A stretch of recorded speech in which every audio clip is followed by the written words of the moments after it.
Johnny ఇప్పుడు నాకు Johnny cinema చేస్తున్నప్పుడు కనిపించాడు.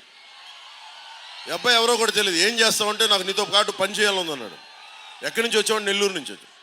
తను నాకు ముస్లిం అని కూడా తెలియదు. నేను ప్రామిస్ చెప్పండి, నాకు అలాంటి భావాలు లేవు అన్నాను. అంటే ఎవరిలో ఏ స్కిల్ ఉందో మనకు ఎలా తెలుస్తుంటే అడిగేవాడు ఒకడు కావాలి.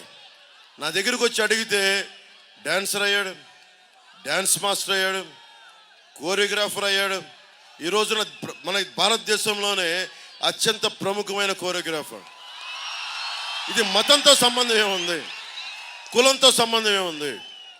అందుకే నేను ముస్లిం సామాజిక వర్గానికి కూడా చెప్తున్నా, జానీని గుండెల్లో పెట్టుకున్న వాడిని ముస్లిం సామాజిక వర్గానికి ఎందుకు అండగా ఉన్నాం.